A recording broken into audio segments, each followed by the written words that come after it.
నమ్మకం కుదిరే రిపోర్ట్స్ వస్తేనే నమ్మే అవకాశం ఉంటుంది. ఎలాగో తలుపులు తెరుచుకుంటే వాళ్ళు నన్ను చంపేస్తారు. ఇది నా మరణ వాంగ్మూలం అనుకోగుణా. వాంగ్మూలాలు నాకు అవసరం లేదు. వాస్తవాలు బయటపడాలి. చాలా కఠినంగా మారిపోయావు గుణ. నన్నలా మార్చింది నువ్వే. నా పిల్లల్ని వాళ్ళ తండ్రికి దగ్గర చేయకుండా వెళ్ళిపోతానా?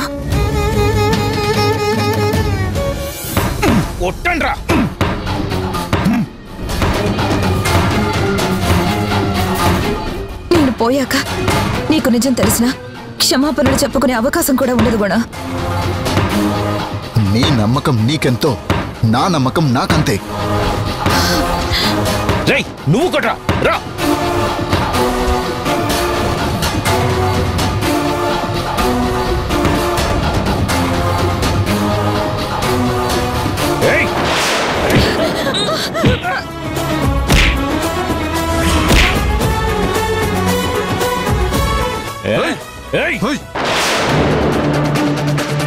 గుణ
లిల్లీ, అమ్మ లిల్లీ.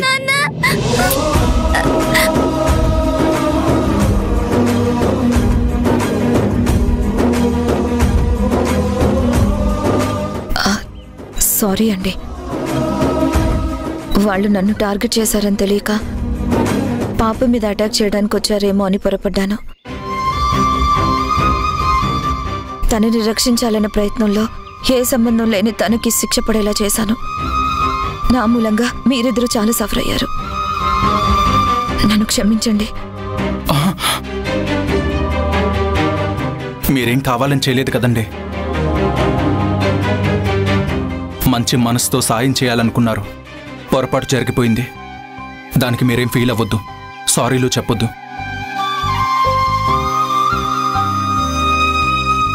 టైంకొచ్చి మా అందరినీ కాపాడారు. మీ పాపని మీకు ఎలా అప్పగించాలా అని నేను చాలా మదన పడ్డాను. కానీ దేవుళ్ళ మీరే వచ్చి మీ పాపతో పాటు మమ్మల్ని కూడా కాపాడారు. చాలా థ్యాంక్స్ అండి. మంచి మనుషులు మంచి మనసుల మధ్య ఈ సారీలు థ్యాంక్స్లు ఎందుకండి? పాప చాలా భయపడిపోయింది. జ్వరం కూడా వచ్చి నీరసించిపోయింది. మిమ్మల్ని చూసిన తర్వాతే కొంచెం యాక్టివ్నెస్ వచ్చింది. కొంచెం జాగ్రత్తగా చూసుకోండి.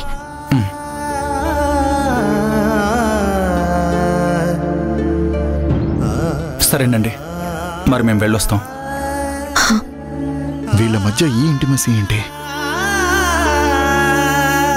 రామ్మా.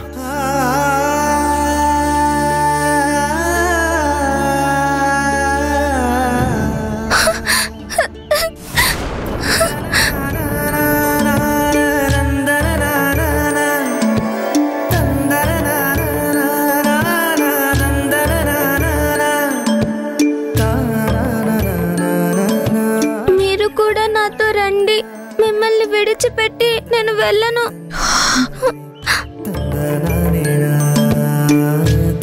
రమ్మను నాన్న.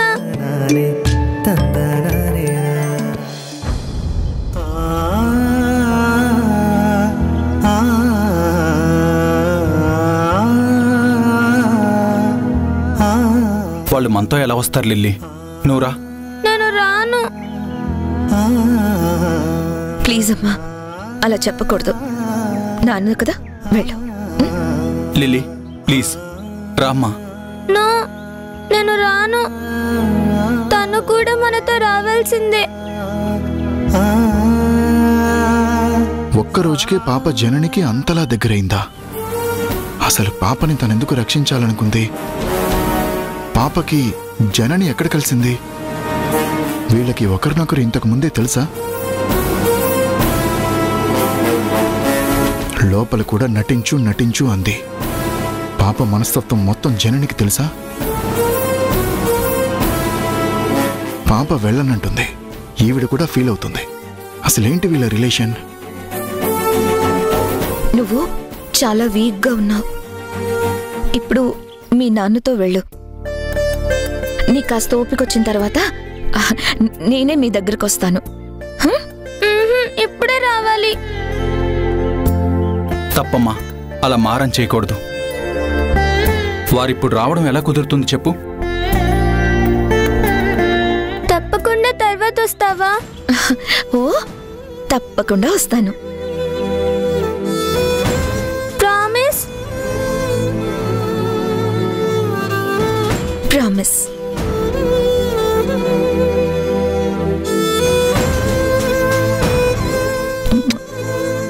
లిల్లీ పదమ్మా, రామ్మా.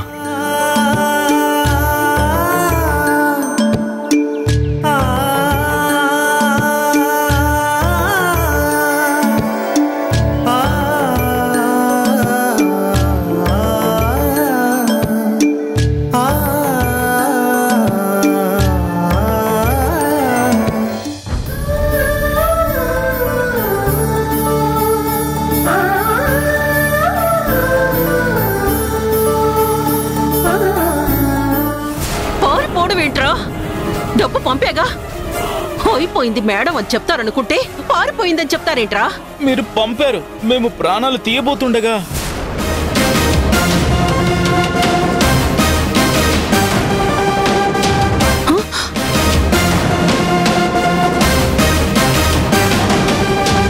మీ తమ్ముడు రాకపోతే ఈ పాటికి పైలోకానికి పంపేవాళ్ళం. ఏడ్చారు. చేతకాక చచ్చు కబుర్లు చెప్తున్నారా? చచ్చు కబుర్లు. ఎరా, మీలో ఎవరైనా నా తమ్ముడికి దొరికారా? లేదు మేడం, మేమెవరూ కూడా ఆయనకు తెలియదు. అమ్మయ్యా, బతికించారు. రే, పొరపాటున కూడా నా గురించి ఎక్కడ వాగకండి. మీలో మీరు కూడా నా పేరు పలక్కండి. అవును, చెప్పిన పని కాలేదు కదా, నా డబ్బులు నాకు పంపించండి. రిటర్న్ ఇవ్వడం కుదరదు మేడం. మేము చాలా రిస్క్ ఫేస్ చేయాల్సి ఉంటుంది. కొంతకాలం అండర్ గ్రౌండ్కి వెళ్ళాలి. మళ్ళీ ఏదైనా అవసరం పడితే చెప్పండి, అందులో అడ్జస్ట్ చేసుకుంటాం. రేయ్ పదండ్రా. డబ్బుకి డబ్బు పోయింది, ప్లాను వర్కౌట్ కాలేదు.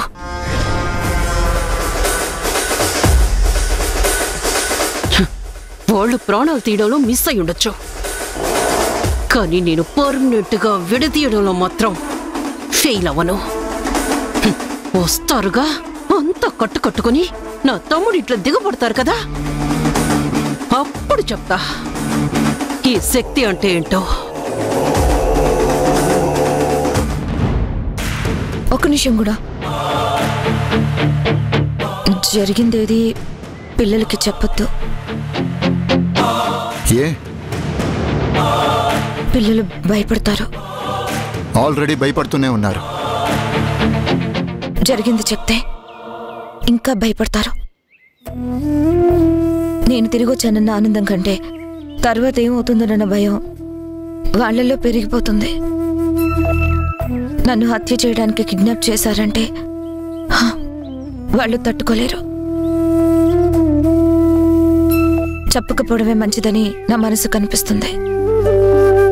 అందుకే నీతో చెప్పొద్దు అంటున్నాను. చెప్పాల్సిన అవసరం నాకు లేదు. అసలు నేను నీతో వస్తే కదా తరుణ్ మీ ఇంటి దగ్గరే ఉండుంటాడు. అర్జెంటుగా తరుణ్ని ఇంటికి పంపించు.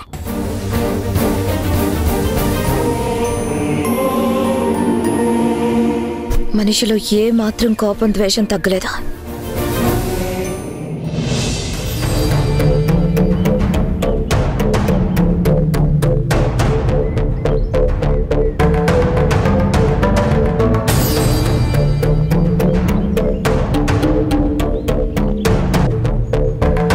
కంప్లైంట్ ఇచ్చి 2 రోజులు కావస్తుంది. ఇంతవరకు వాళ్ళు ఏ ఇన్ఫర్మేషన్ ఇవ్వలేదు.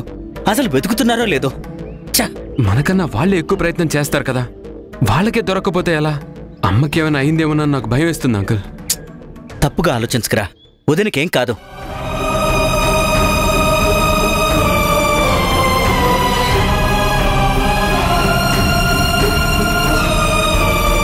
అమ్మా,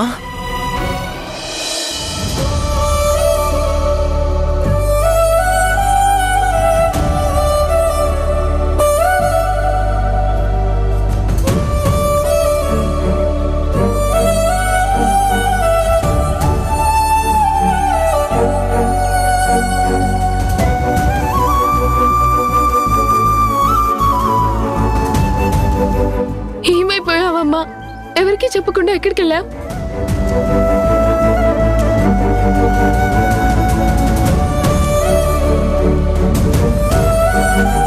మేమెంత కంగారు పడ్డామో తెలుసా అమ్మా? నీకోసం మేము ఎంత టెన్షన్ పడ్డామో తెలుసా అమ్మా? ఒక్క మాటైనా చెప్పలేదు. మేము ఫోన్ చేస్తే నువ్వు ఆన్సర్ కూడా చేయలేదు. ఏమైపోయావే? ఎక్కడికి వెళ్ళావు?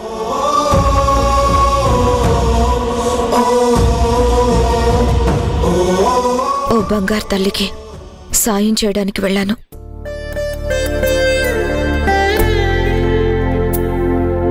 తన ధ్యాసలో పడి మీకు ఫోన్ చేయడానికి కుదరలేదు.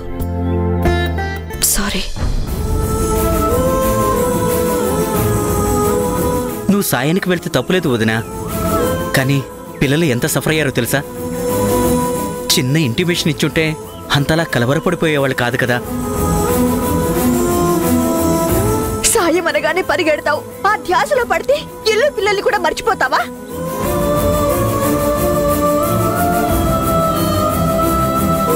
రెండు రోజుల నుంచి నిద్రాహారాలు మాని పిల్లలు ఎంత కుమిలిపోయారో తెలుసా? నువ్విప్పుడున్న పరిస్థితుల్లో ఎవరికో సాయం చేయడానికని వెళ్ళి ఎందుకొదినా ఇంకా ట్రబుల్స్ తెచ్చిపెట్టుకుంటావు? నా మనసు సాయం చేయాలని ఆరాటపడింది. అవతల ఇబ్బందులో ఉన్నది ఓ చిన్న పాప.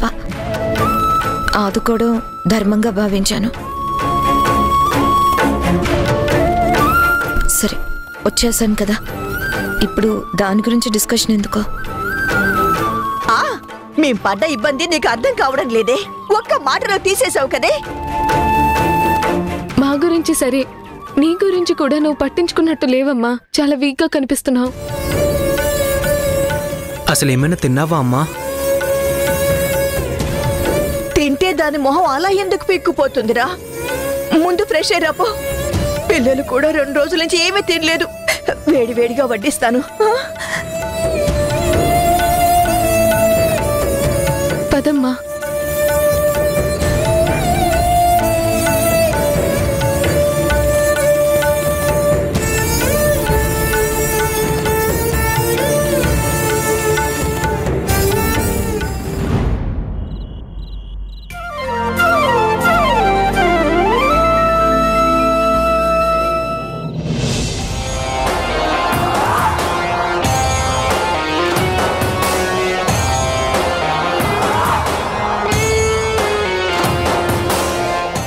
మేనల్లుడా, మీ అమ్మ, అమ్మమ్మ, చెల్లి, తమ్ముడు వస్తున్నారని చాలా హ్యాపీగా ఉన్నట్టున్నావు. జోష్ మీద ఉన్నట్టున్నావు. నీ ఫేస్ చాలా బ్రైట్ గా వెలిగిపోతుంది. నేను హైదరాబాద్ వచ్చిన తర్వాత నిన్నింత హ్యాపీగా ఫస్ట్ టైం చూస్తున్నానురా. ఆ సంతోషంలోనే ఉన్నావా? ఎస్, అందులో ఇంకా డౌటే ఉంది. నువ్వు చెప్పింది 100% కరెక్ట్ అత్త. ఒరే, నువ్వు వాళ్ళు వస్తున్నారని చాలా సంబరపడుతున్నావేమో, కానీ నేను అనే ఒక దాన్ని ఇంట్లో ఉన్నాన్రా. సమయం చూసి సమరం ప్రకటిస్తా. నీ ఆనందాలన్నీ ఆవిరైపోయేలా చేస్తా. వాళ్ళ మీద నిప్పులు కురిపిస్తా. వాళ్లకు నరకం చూపిస్తా. అబ్బా, ఎందుకొచ్చావా భగవంతుడా అని కుమిలి కుమిలి ఏడ్చి మూటాముల్లే సర్దుకొని వెనక్కి వెళ్లేలా చేస్తా. అత్త, జమానా బదలుగా. నువ్వింకా ఏదో పాత పద్ధతుల్లో సినిమాలో విలన్ లాగా కారాలు మిరియాలు నూరతా, ఆరళ్ళు పెడతా, సాధిస్తా అంటే చూస్తూ ఊరుకోవడానికి నేనేం పిచ్చేదవను కాదు. నీ తమ్ముళ్ళ అమాయకుణ్ణి అంతకన్నా కాదు. నీ ప్రతి యాక్ట్కి నా దగ్గర రియాక్షన్ ఉంటుంది. నీ కౌంటర్కి ఎన్కౌంటరు ఉంటుంది. నువ్వు పళ్ళు కొరికితే నీకు కట్టుడు పళ్ళు వస్తాయేమో కానీ నీ ఆటలిక సాగబో అత్త. ఈ శక్తిని ఎదిరించేంత శక్తివంతుడు వారా నువ్వు? నేను నీ మేనలున్నత్త. నీకు నాకు మధ్య బ్లడ్ రిలేషన్ ఉంది కదా. నువ్వొకటి చదివితే నేను 10 చదివా. నువ్వు చేసిన తప్పులన్నీ నీ నోటి ద్వారానే పలికించి తీరుతాం. నాన్నకి నువ్వెక్కించిన మత్తు దించేస్తాం. ఒకప్పుడు మా అమ్మని, మొన్న నా చెల్లిని నువ్వు ఎలా అయితే మెడబట్టి బయటికి గెంటావో అలాగే నాన్న చేత నిన్ను మెడబట్టి బయటికి గెంటించకపోతే నేను సన్ ఆఫ్ జనని గుణశేఖర్ కొడుకునే కాదు.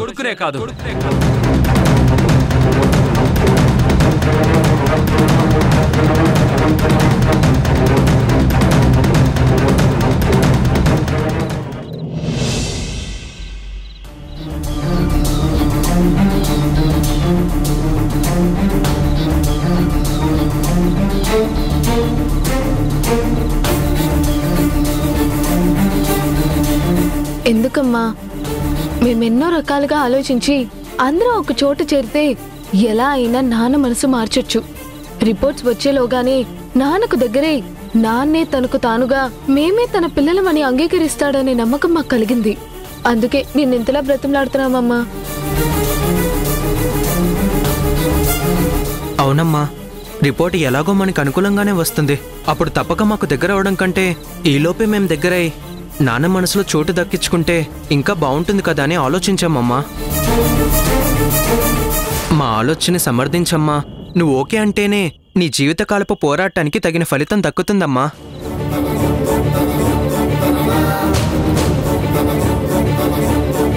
ఆలోచిస్తే నాకు పిల్లలు చెప్పేది నిజమే అనిపిస్తోంది జనని.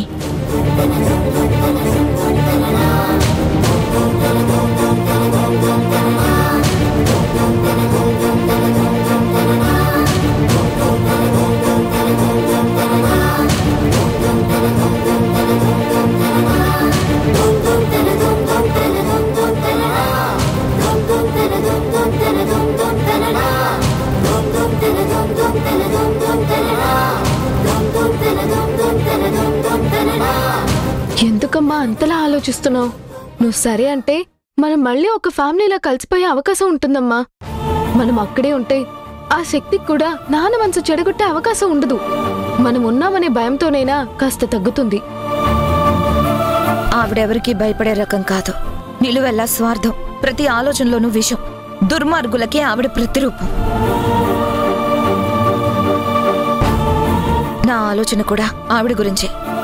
ఆ దుష్టశక్తి నా కాపురంలో నిప్పులు పోసింది, నా మీద నిందలేసి మమ్మల్ని విడదీసింది. ఇప్పుడు మనం ఈ స్థితిలో ఉండడానికి కూడా మూలం ఆవిడే. 23 సంవత్సరాల నరకం అనుభవించింది ఆవిడ కారణంగానే. అందుకే అమ్మా మనం అక్కడికి వెళ్ళాలి అంటున్నాం. ఆవిడ ఎత్తులకి జిత్తులకి చెక్ పెట్టచ్చు. దుర్మార్గంతో నాన్న మనసు చెడగొట్టాలని చూస్తే అడ్డుపడచ్చు. ఆవిడ మోపినవన్నీ నిందలే అని నాన్న కళ్ళు తెరిపించొచ్చు. ఆవిడ దుర్మార్గాలన్నీ బయట పెట్టొచ్చు. ఆవిడనే బయటకు కూడా గెంటేచ్చమ్మా. గుణ ఆవిడ మీద అంత తేలిగ్గా నమ్మకం పోగొట్టుకోడు. తప్పు రుజువు చేస్తే ఎవరికోసం ఒప్పుకుంటాడే?